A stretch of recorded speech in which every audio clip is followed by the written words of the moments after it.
I found out about tipsy tubing in Pai and made it my mission to go there before leaving Thailand. I was out for some castings and my boyfriend was home prepping to go back to India for some work. Conveniently, we both had the week free, so when I walked through the door, we booked our tickets, packed our bags, and made our way to DMK. With no hostel booked and only the bags in our hands, we arrived in Chiang Mai. After our first night, we rented a car across the street from the hostel and started the drive to Pai. It's about 3 hours through the mountains, and this season through the rain. And apparently you can get a certificate for driving through so many bends, which we did forget until the way out, but I hold it in my heart anyways as the first time I drove on the wrong side of the road. And somehow I got the curviest, rainiest part to drive. Refused to drive again after that. In Pai, we were staying at Revolution. They're the hostel that actually hosts tipsy tubing, but they have rebranded to jungle tubing and taken up a different part of the river from other tour companies. First meal there, I grabbed some pad thai, and it was certainly not my last since I made it my mission to find the best pad thai in Thailand, and this one takes the cake. At the hostel every night they had events, and the first one happened to be bingo, but it got a bit out of hand, knees being licked, people getting slapped, streaking, and human pyramids, so we politely excused ourselves and I got another pad thai. We did do a pub crawl later in the week though, and the dive bars were so cute, live music and all walking distance from the hostel. The second day was our main event, and the river was concerningly brown from all of the rain during Thai wet season, but it was everything I hoped for. That's a lie, actually. I would have liked to spend more time in the river, but the stops and activities along the way were top-notch.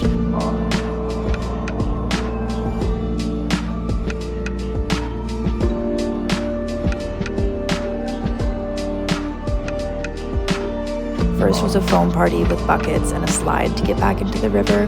This stop was actually at the hostel, and the drinks that they had there were amazing. The buckets tasted just like juice, which was incredibly dangerous because we had more than we should. They don't actually let you take the buckets with you, mostly so that they don't spill, so we had to transfer it into a sealed bottle, but then we were on our way to the next stop. Second had games like soccer and limbo, tug of war, and my personal favorite was the body paint. Got so many requests and painted 4 or 5 strangers, as anyone would do on a Friday.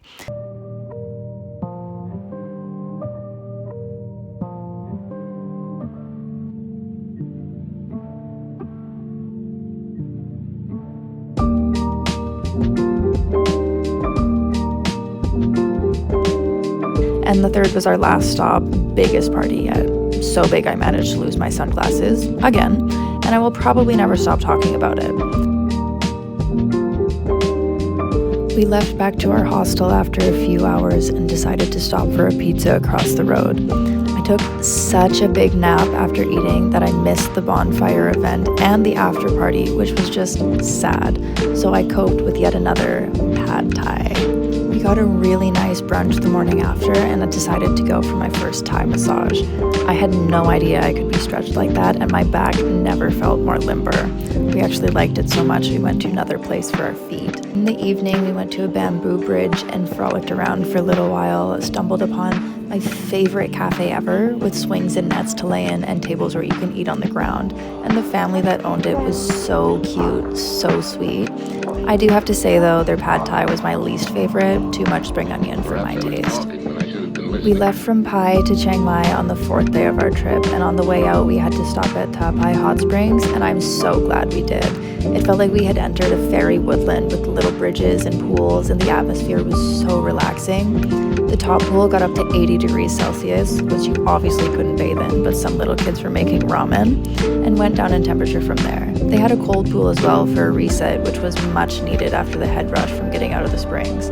It started raining while we were there, which made the experience that much better for me.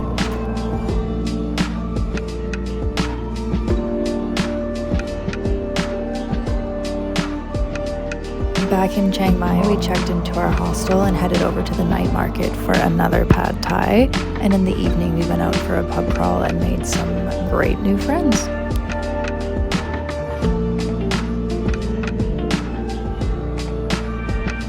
There was an amazing mango smoothie place by our hostel where we went every morning, before pad thai of course, and the friends we had made invited us out for the evening to a jazz bar on the river.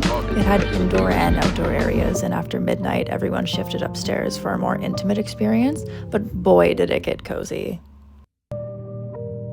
One of them mentioned that he had made his own ring at a gallery nearby, and since our flight was booked for the evening, we decided to stop there before heading back to Bangkok.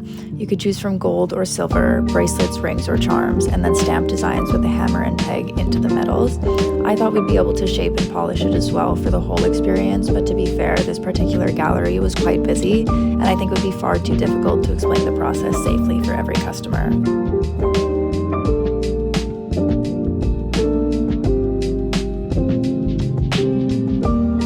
And finally, we were back in Bangkok. My visa was coming to an end, and both me and my boyfriend decided the responsible option was to go home. So we also decided to make the most of our last days there. Our first night, we went to Heka with some friends we had made, and then switched to Levels for the after party. Our friends took us to the cutest little Asian fusion spot afterwards, and the noodles were absolutely divine. And considering we were leaving soon, I was really getting my use out of grab bikes, which is easily the best mode of transportation in Thailand.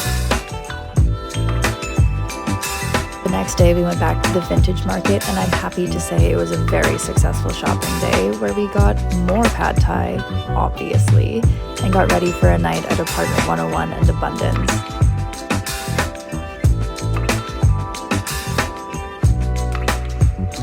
In between, we stopped at Subwork for our techno fix and to grab some street food, which of course was pad thai.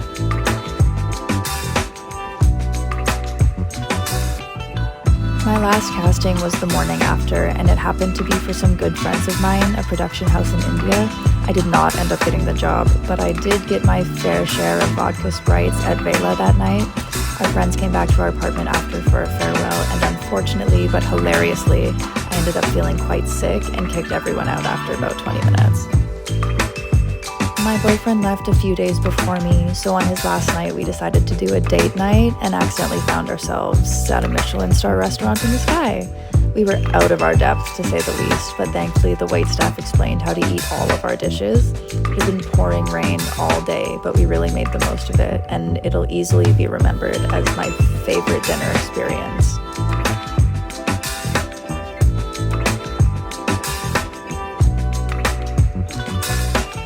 And finally, after one last 7-Eleven run, I finished packing my bags and got ready for my journey home.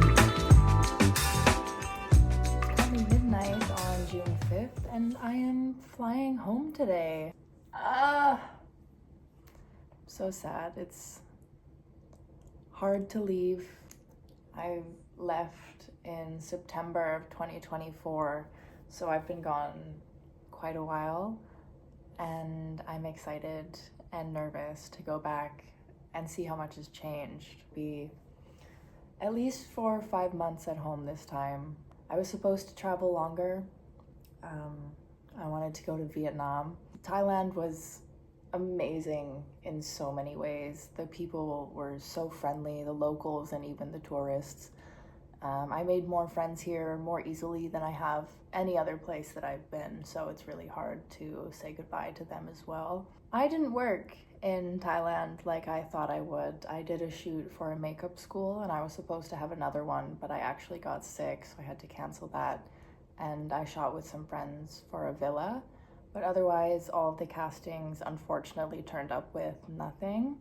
But I got really close to a few jobs, and I got a lot of experience. Most photographers as well, when I messaged them for test shoots, they didn't respond, which is disappointing because they're really great photographers and I really wanted to work with them. It wasn't in the plans at the start of the trip, but I am thrilled with how everything turned out. It turned out actually a lot better than I thought it would on a personal level. Work-wise, not so great, but... And now I have a 13-hour flight, so wish me luck.